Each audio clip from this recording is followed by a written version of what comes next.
Graça e paz a todos os irmãos e amigos que nos acompanham aí pelas redes sociais. Meus irmãos, nós estamos aqui mais uma vez para ministrarmos as lições da revista Compromisso. Tá? Hoje nós estaremos ministrando a lição de número 5, que ela tem por título Escolha e Preparo dos Discípulos. Tá? O texto base dessa lição está lá no livro de Mateus, capítulo 10, o verso 38. Lembrando que nós estamos estudando nesse segundo trimestre de 2021 o livro de Mateus. A revista Compromisso nós sempre apresentamos, é essa revista aqui, ó, tá? Revista Compromisso, tá bom? O Evangelho do Reino, assim fica melhor de todos verem, tá certo? Revista Compromisso, o Evangelho do Reino. É essa revista que nós estamos usando por base para essas ministrações, tá? O texto base está lá em Mateus, capítulo 10, o verso 38. O título da lição é Escolha e Preparo dos Discípulos. Mateus, capítulo 10, o verso 38, diz assim: E quem não toma sua cruz e não vem após mim, não é digno de mim. É um texto bem conhecido.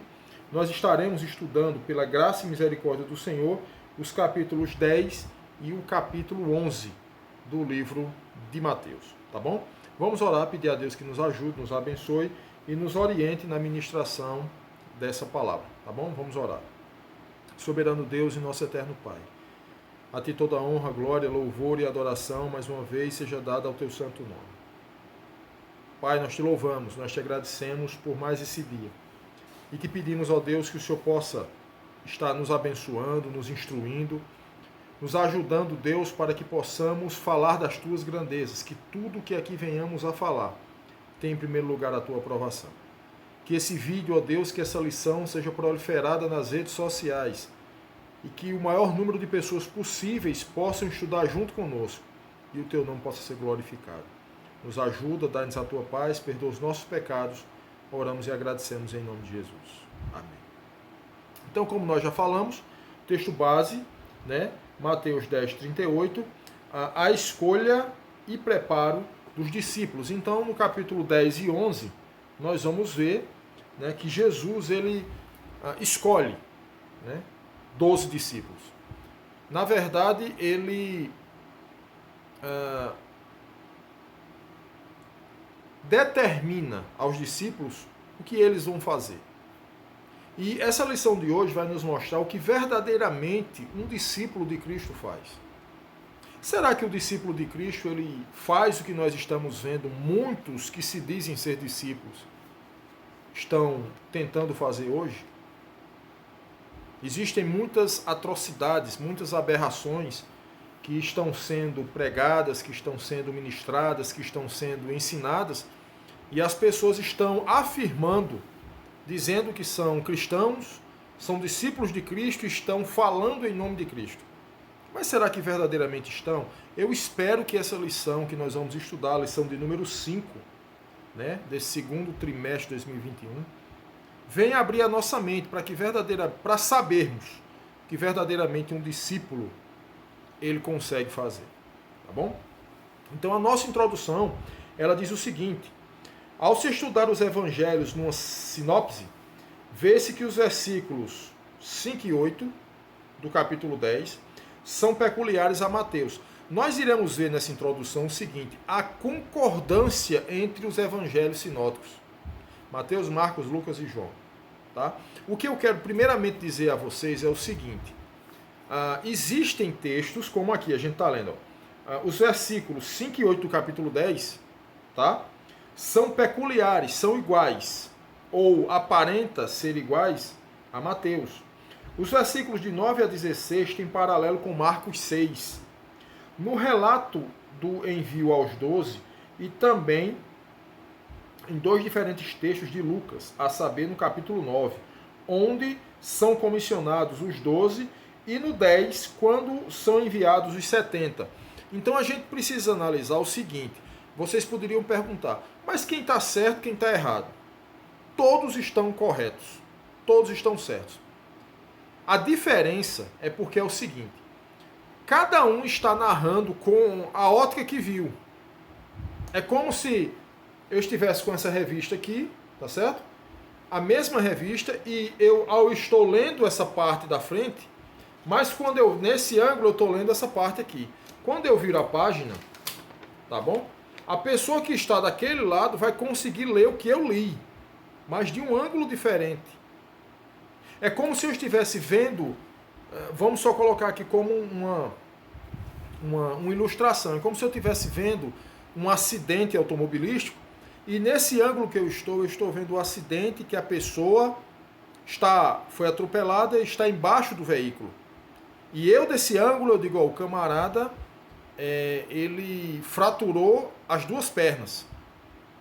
Porque eu estou vendo daqui que ele fraturou as duas pernas. Mas a pessoa que está do outro lado, contemplando o mesmo acidente, ela vai dizer, ó, o camarada fraturou as duas pernas, porém está consciente. Eu não vi que o camarada estava consciente, mas a pessoa que está no lado oposto viu que ele fraturou as duas pernas e que está consciente.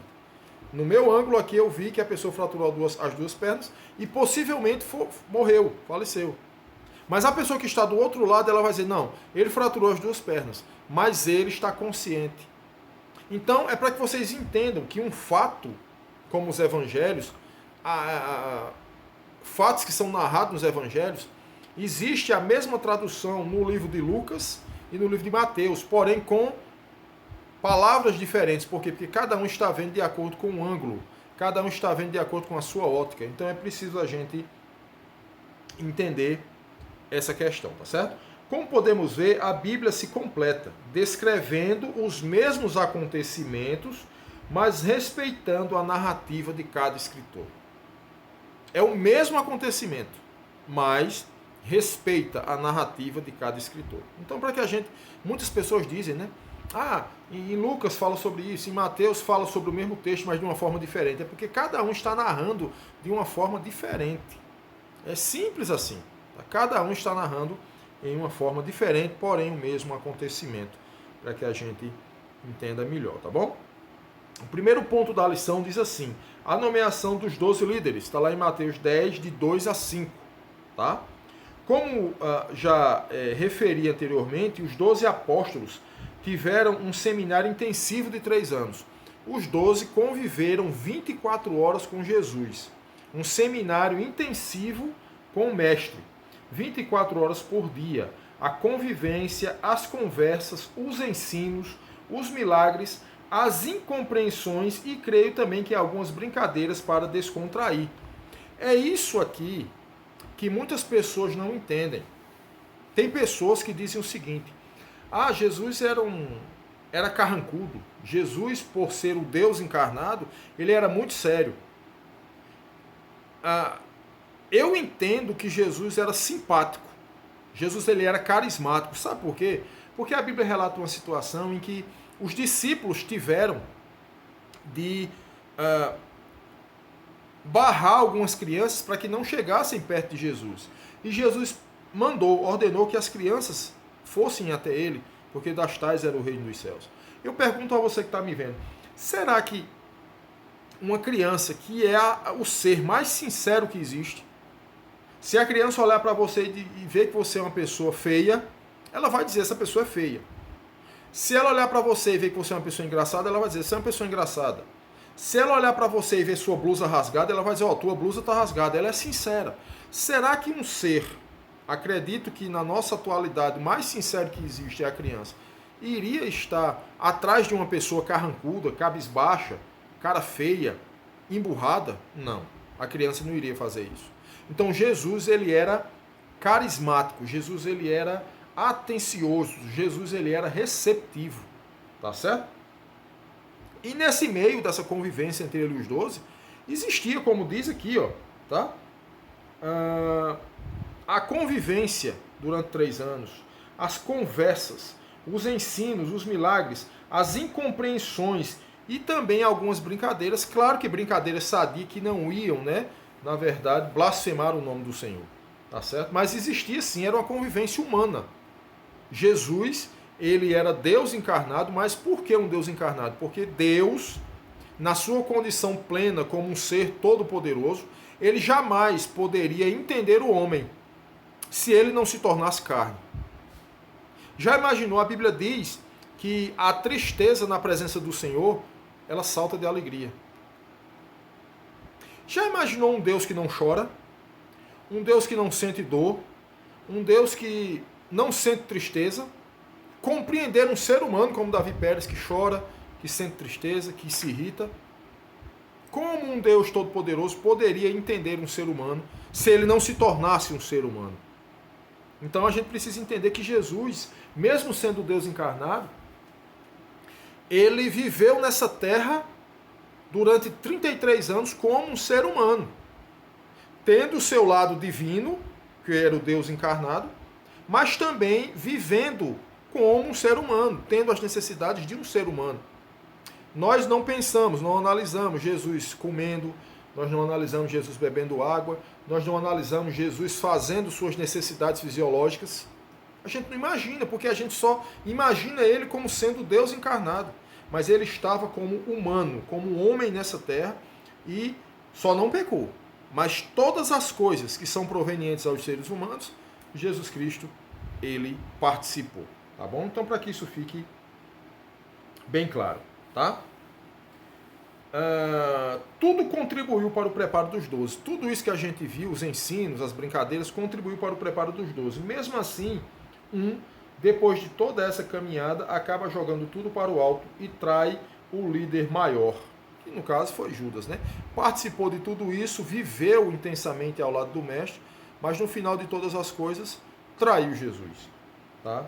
No versículo 2 e 3, Jesus nomeia os 12. Mateus faz a descrição em duplas. Ele começou, né? Quem começou a ler a Bíblia, né? O capítulo 10, eu vou até abrir aqui para vocês verem, né? Olha como foi que Mateus começa a narrar aqui a nomeação dos 12, né? Ora, são estes os nomes dos 12 apóstolos. O primeiro, Simão, chamado Pedro, e André. Ele faz uma distinção em duplas, né? Pedro e André, né? Tiago, filho de Zebedeu, e João, seu irmão. Então ele vai fazendo a nomeação em duplas. Mateus, ele viu por essa ótica Jesus chamando de 2 em 2. Então, descreveu dessa forma de dupla, né? E a lição fala justamente sobre isso, né? Que Mateus faz a descrição em duplas. O preparo desses líderes é um modelo que Jesus nos ensina. As aulas com o conteúdo estão no capítulo 10. Leia todo o capítulo 10 aí de Mateus que você vai entender. Alisto aqui um resumo de seu ensinamento. Veja você mesmo se encontra outros. O autor faz uma relação de 10 ensinamentos aqui. Mas, pela ajuda do Espírito Santo, a gente pode encontrar mais coisas.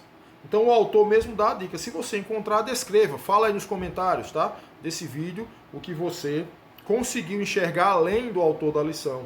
Tá certo? Ele faz essa ressalva. Então, a lista de instruções do líder aos liderados. O que é que Jesus, né, fala para os seus liderados? O que deve ser feito? Como fazer? Tá? W. Warren intitula este capítulo como Os Embaixadores do Rei, os representantes do rei aqui na terra. Tá? Diz que foi um sermão de ordenação com o propósito de encorajar e preparar cada um deles. Jesus, ele encorajou e preparou cada um deles. Jesus disse o seguinte: vocês terão a vida eterna, vocês serão pescadores de homens, mas também vocês vão passar por algumas dificuldades e perigos. Jesus não iludiu ninguém, Jesus não falou algo fantasioso para ninguém, Jesus falou a realidade. Interessante é que as dicas que ele deu para os 12 servem para nós. Essas dicas que Jesus deu para os 12 discípulos naquela época servem plenamente para nós no século que nós estamos vivendo. Tá certo? Escolher líderes na igreja não é tarefa fácil, de forma nenhuma. Tá? Nenhum pastor consegue escolher líderes de uma forma fácil. Mas precisamos de tais pessoas para orientar o povo de Deus. Não pode ser qualquer um, mas pessoas preparadas e treinadas, comprometidas com valores morais e espirituais. Uma coisa que me chama a atenção é que nesse relato da lição do autor que ele passa para a gente, nós podemos ver um paradoxo nisso aí. Tá? Nos dias atuais, existem pastores que estão nomeando pessoas não pela capacidade, estão nomeando pessoas porque essas pessoas fazem parte do seu grupo, do seu convívio. Pode ser até que sejam pessoas que não têm o menor preparo de pregar, de ensinar, de instruir alguém. São pessoas que não têm compromisso com a palavra de Deus. São pessoas que estão com um pé na igreja e outro no mundo, mas mesmo assim, por estar fazendo parte de um ciclo em que o pastor convive, ele escolhe essa pessoa como um líder e muitas vezes quebra a cara. Existem pastores, eu estou citando pastores porque são os líderes das igrejas evangélicas que nós entendemos hoje, tá? Existem pastores que têm a pessoa como um adversário. Não tem você como uma pessoa qualificada para exercer determinada função. Ele tem você como um adversário que coloca em risco o cargo que ele tem na igreja. E eu gostaria de dizer a esses pastores que não fiquem com medo disso não.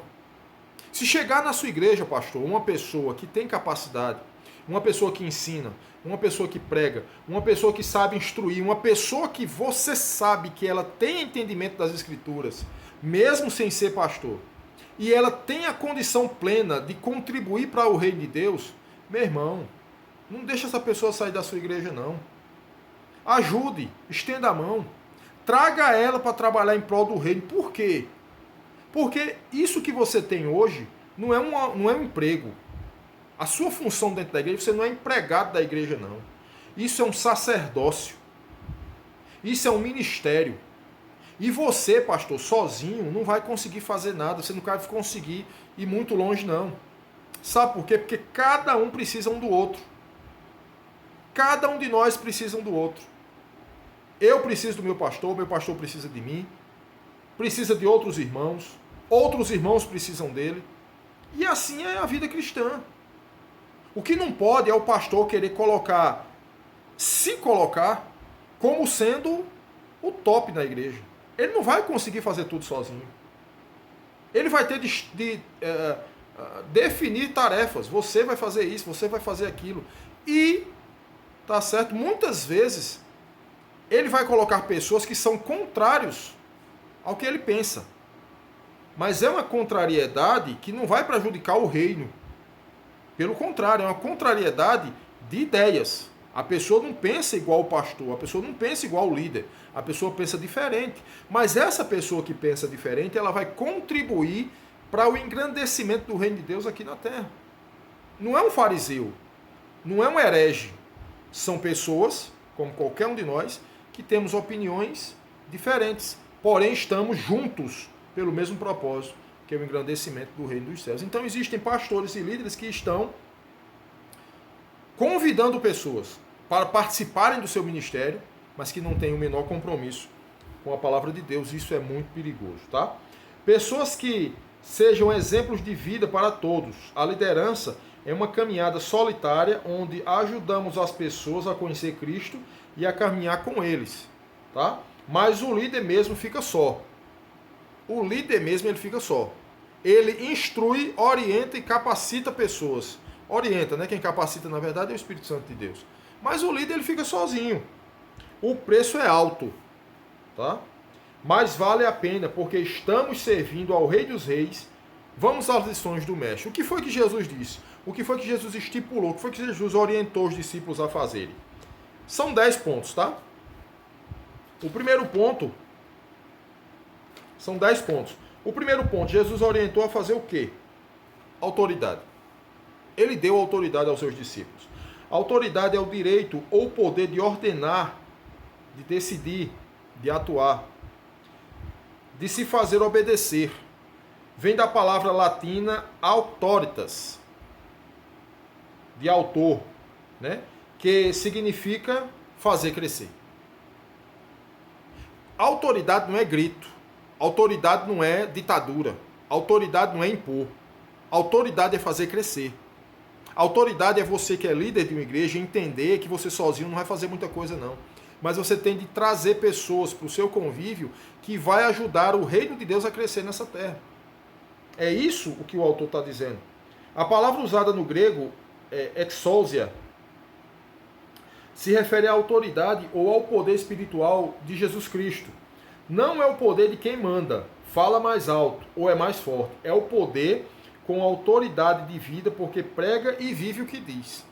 Não é poder de falar mais alto, não é poder de oprimir, não é poder de gritar, não é poder de querer ser o dono da razão, de ser ditador, não. É o poder de fazer, dizer, ensinar o que ele vive. Porque a pior coisa que existe é você querer ter autoridade e você não exercer essa autoridade, você não demonstrar essa autoridade com a sua vida. Isso é um problema muito sério. Com isso, influencia as pessoas que estão por perto. Há muitos líderes que têm seguidores porque convencem com palavras bonitas, mas quando se olha suas vidas, pouco ou nada se vê de útil. Os 12 escolhidos tinham a autoridade, por isso tiveram sucesso, com exceção de Judas. Então, os 12, com exceção de Judas, tiveram autoridade, porque eles procuravam pregar aquilo que viviam. E nós hoje precisamos entender isso. Precisamos pregar aquilo que vivemos. Tá certo? Segundo ponto, Jesus nomeou as tarefas. Jesus primeiro ungiu-os com autoridade, que a gente falou agora há pouco, né? Depois nomeia as tarefas. O que é que Jesus disse que vocês já estão com autoridade? O que é que vocês vão fazer? Vocês vão expulsar os espíritos imundos, curar todos os tipos de doenças e enfermidades. Lembrando que naquele tempo não havia tantos médicos e hospitais como temos hoje. E as doenças graçavam o povo. Ser curado de qualquer doença, por mais simples que fosse, era um alívio para o povo. Jesus atende às maiores necessidades das pessoas e continua fazendo hoje da mesma forma. Para que a gente possa entender, Jesus ele disse assim: vocês vão expulsar os demônios, vocês vão curar os enfermos. Lembrando que, como o autor disse, naquela época não tinha tantos médicos e hospitais como nós temos hoje. E as enfermidades poderiam até ser leves, bem mais leves do que as que nós temos hoje. Mas era um prazer, era uma dádiva de Deus ser curado das enfermidades da época, que nós vimos na lição passada, na lição 4, que uma das enfermidades mais abrangentes naquela época era a questão da lepra, que hoje chamamos de hanseníase, e também a questão da malária. Era uma febre, né? Inclusive a sogra de Pedro, quando Jesus chegou na casa dela, o autor e alguns estudiosos afirmam que ela estava com febre, possivelmente por ter muita água ali por perto de mosquito, poderia ser malária. Poderia, isso é uma suposição, tá? Mas poderia ser, porque na época existia essa doença. Então Jesus ele nomeou as tarefas: expulsar os demônios e curar as enfermidades, tá certo? O terceiro ponto, Jesus orientou onde ir primeiro. Jesus tinha métodos claros e fáceis de entender.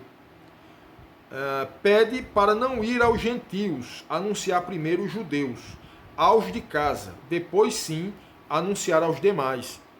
Isso me faz pensar que primeiro temos que anunciar a chegada do rei em nossa própria casa. Recomendo o livro Fábrica de Missionários, de Rubem Amorese, editora Ultimato.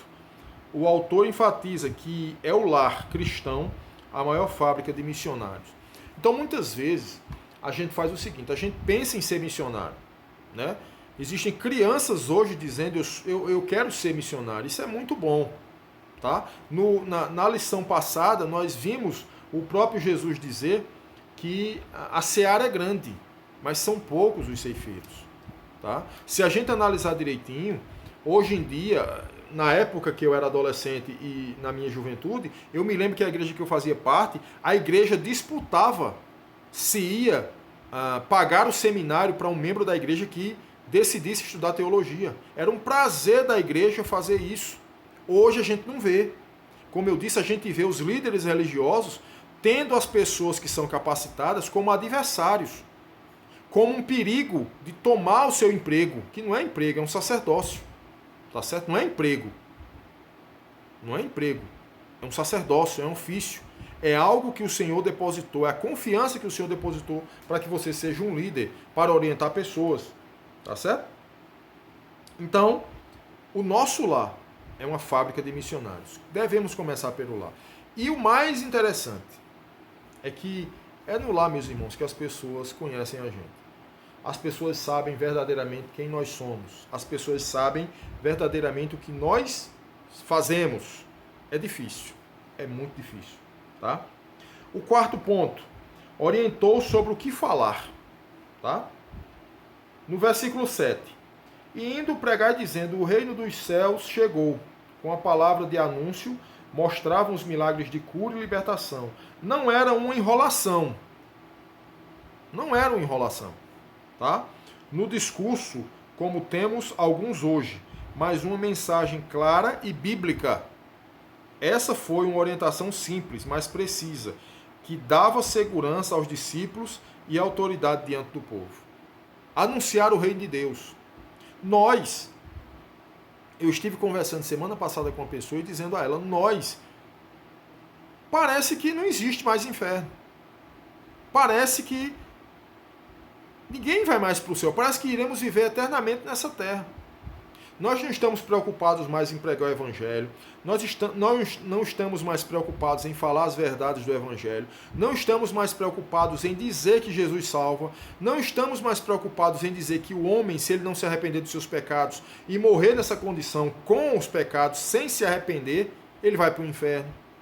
A palavra inferno, ela é tida como constrangedora para se falar nos púlpitos. A teologia atual, ela orienta ao pregador, a pessoa que faz teologia, a não mencionar o nome do inferno, porque é constrangedor. Meu amigo, se o nome inferno é constrangedor, imagina um indivíduo ir para lá.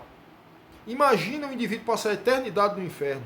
É mais constrangedor do que anunciar, do que tentar tirar a pessoa de lá, porque o mundo está andando a passos de gigantes para o inferno.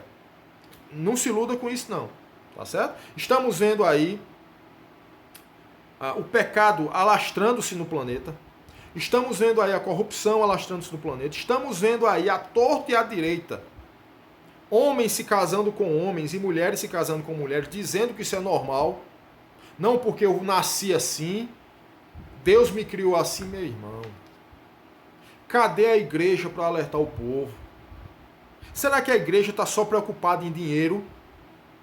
Em adquirir bens, mega templos, carro para o pastor, casa para o pastor, riqueza para o pastor? Meu irmão, o evangelho não é isso não. A Bíblia diz que o evangelho é o poder de Deus para a salvação do homem. Um dia eu vi uma ilustração na internet onde tinha um pastor com um Fusca e tinha outro pastor com um Camaro. E o pastor que estava com o Camaro, era amigo do que estava com o Fusca, olhou para ele e disse assim, rapaz, você ainda está com o Fusca? E esse pastor, que era humilde, estava com o Fusca, disse, é porque eu ainda prego o evangelho. Não tem outra explicação. Não tem outra explicação. As igrejas estão abarrotadas de pessoas, mas pessoas que estão indo para lá só para conquistar, sabe? Só para ter, só para dizer que determina, só para dizer que pode. Não, meu irmão, o evangelho não é isso não. O evangelho é o poder de Deus para a salvação do homem. Né? Então, ele orientou sobre o que falar. Falar o quê? Que o reino de Deus está próximo. Noé passou 120 anos construindo a arca e dizendo vai vir um dilúvio, o mundo vai se acabar com água, vai vir um grande dilúvio, vai inundar toda a terra, e ninguém deu ouvidos, até que o dilúvio ocorreu. E toda a carne, a espécie humana e alguns animais foram extintos, a não ser a família de Noé que estava dentro da arca. O quinto ponto, a bagagem. A orientação sobre a bagagem era para que não tivessem muita coisa para carregar. E como não tinha mala com rodinha naquela época, o autor diz isso, ficavam cansados e a caminhada se tornava mais lenta.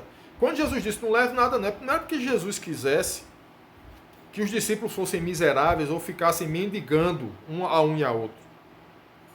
Jesus ele disse isso porque as caminhadas seriam longas. Eles iriam percorrer todas as cidades e aldeias daquela época, da localidade que eles estavam. Então, se eles levassem muita coisa, eles iriam se cansar. E mesmo assim, não faltou nada para eles. Onde eles chegavam, tinham hospedagem, onde eles chegavam, tinham roupa, onde eles chegavam, tinham comida, porque o próprio Deus estava mantendo eles. Tá? Jesus mostra a urgência em anunciar a chegada do reino e orienta para que tenham o mínimo possível para poderem se locomover sem embaraços. Uma dica simples, mas valiosa. Que eles tivessem maior locomoção. É isso que eles precisavam ter. Se eles levassem muita bagagem, muita coisa, tá? Eles não teriam essa disponibilidade, eles não teriam esse sucesso que tiveram, porque estariam sempre fadigados, sempre sobrecarregados. É isso que o termo, né, quer falar para a gente. O sexto ponto. Bem ou mal recebidos, o que fazer? Bem ou mal recebidos, o que fazer?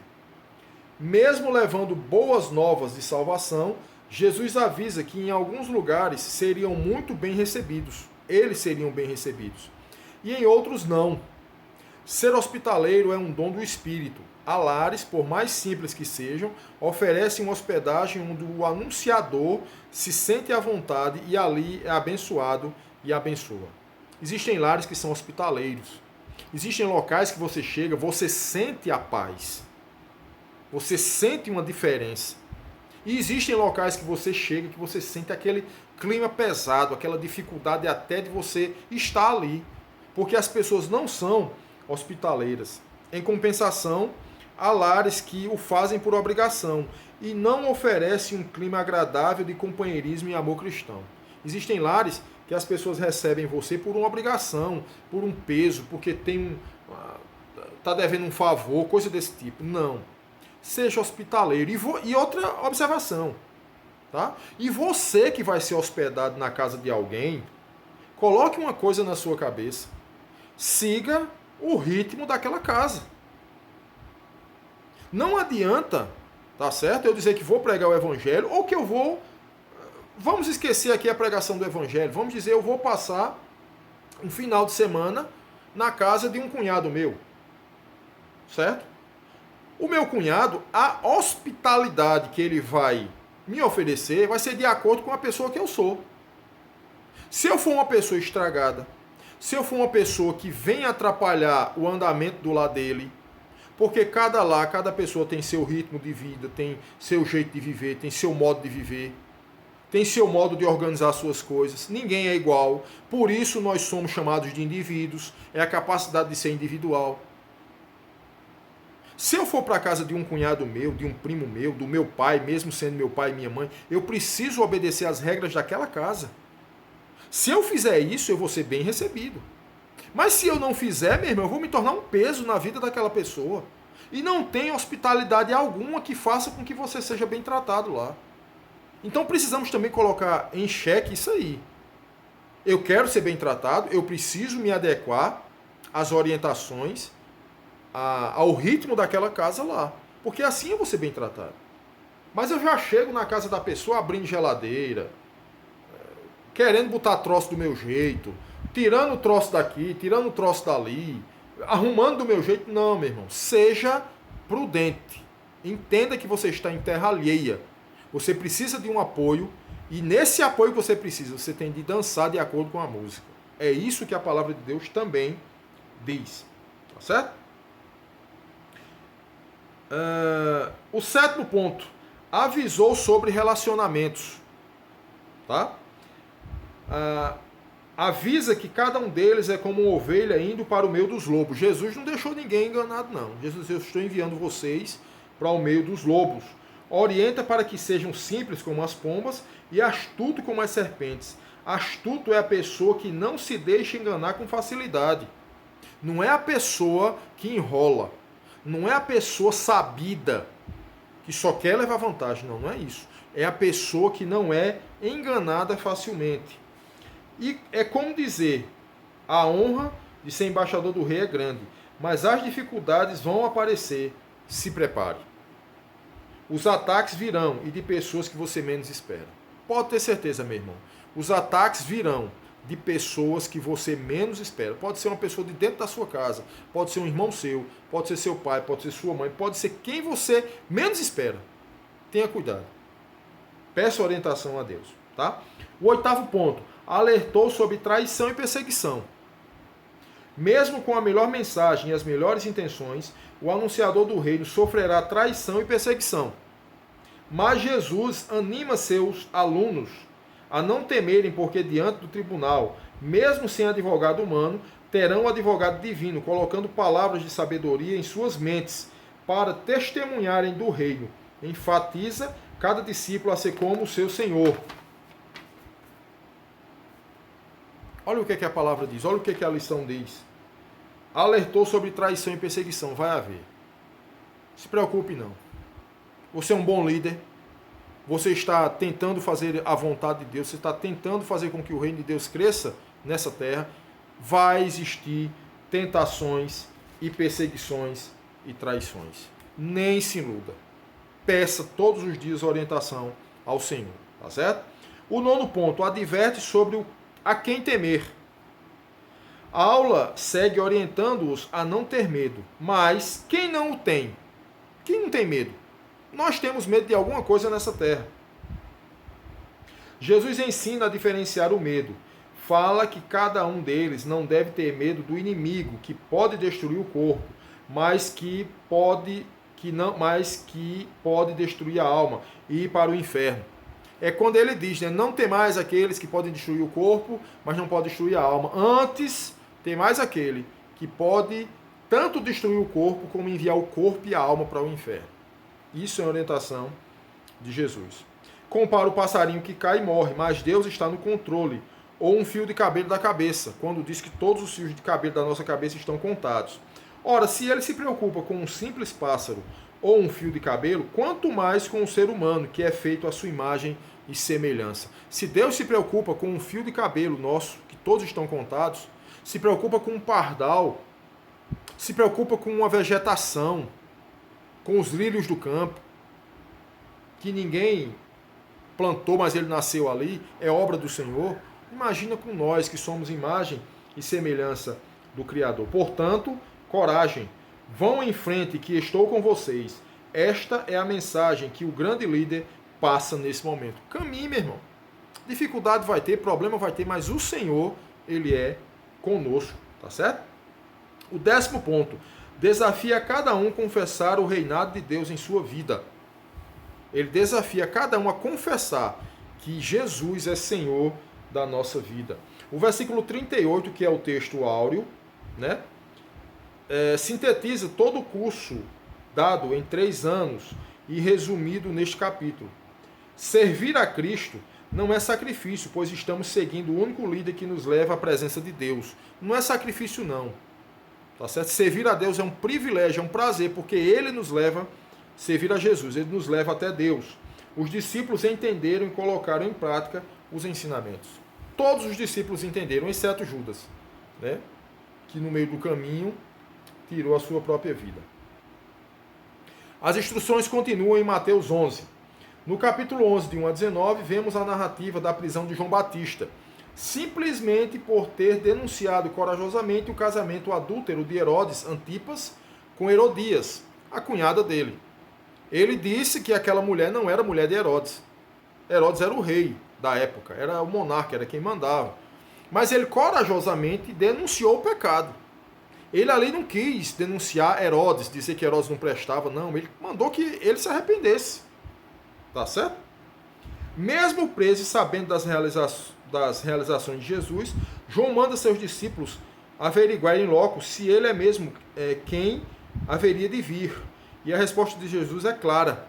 Olhem bem, Jesus, ele declarou, ele disse que João Batista não tinha homem maior do que João Batista. Nascido de mulher, não. Isso não existe ninguém maior do que ele, João Batista. Foi aquele que antecedeu Jesus, foi aquele que abriu o caminho para que Jesus chegasse. Mesmo assim, João Batista, no momento de dificuldade, no momento de angústia, preso, prestes a ser decapitado, ele ainda disse, vão lá e perguntem se ele realmente é o Messias. Isso não acontece na nossa vida, meu irmão? Será que isso não acontece na minha vida? Será que isso não acontece na sua vida? Um momento de fragilidade acontece com todos nós, que nós somos humanos. Mas precisamos entender que o Senhor está conosco. Tá certo? Como que dizendo, vocês mesmos estão vendo o que faço. Então voltem e contem a Ele. Jesus diz, vocês não estão vendo os milagres? os mortos ressuscitam, os leprosos são curados. Vão lá e digam a ele que sou eu mesmo. Em seguida, Jesus traça um lindo testemunho sobre João Batista. Jesus lamenta que cidades que tinham visto e ouvido sua mensagem e milagres não se arrependeram. As pessoas que ouviram a mensagem de João não chegaram ao arrependimento, muitas delas. Quem ouve e conhece as verdades de Cristo não tem desculpa. É isso que ele confirma. Termina o texto com um lindo testemunho de sua unidade com o Pai e convida a todos a virem a ele. Cansados, frustrados, carregados, vitimados, venham a ele que terão paz e conforto, é o que a palavra de Deus diz. Tá certo? A conclusão da nossa lição de hoje. Em Mateus 10:38, Jesus diz: e quem não tomar a sua cruz e não me segue, não é digno de mim. A escolha dos discípulos foi feita, as instruções foram dadas e o desafio de segui-lo também. Agora está em nossas mãos aceitar ou rejeitar. Uma decisão individual. Ninguém responde por mim ou por você. Ninguém responde por nós. É nós mesmos que iremos responder diante de Deus. Cada um de nós vamos prestar contas diante de Deus. Por isso, tomar a cruz e seguir o Mestre é a melhor escolha. Você está pronto? Será, meu irmão, que você está pronto? Será que eu estou pronto para tomar a minha cruz e seguir a Jesus? Essa deve ser a nossa maior decisão. Tá bom? Então, desculpa. Essa foi a nossa lição de número 5. Estaremos brevemente estudando a lição de número 6, a forma de Jesus ensinar. Tá certo? Estaremos estudando o capítulo 12 e o capítulo 13 do livro de Mateus. Tá bom? Deus nos abençoe. Vamos orar encerrando o nosso vídeo, que o Senhor possa ter falado ao teu coração. Tá bom? Olha lá na descrição do vídeo, coloca lá teus comentários, isso é muito bom. Segue e compartilhe os vídeos, tá bom? Isso é muito bom para o nosso canal e curta também, tá bom? Deus nos abençoe, vamos orar.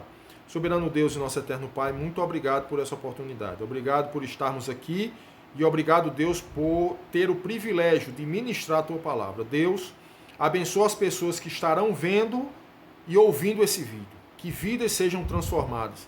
Esse vídeo, Deus, seja proliferado nas redes sociais e que o teu nome seja glorificado. Nos ajuda, perdoa os nossos pecados. Oramos e agradecemos em nome de Jesus. Amém. Obrigado a todos. Deus abençoe. Brevemente estaremos ministrando a lição de número 6 para a glória de Deus. Que Deus nos abençoe.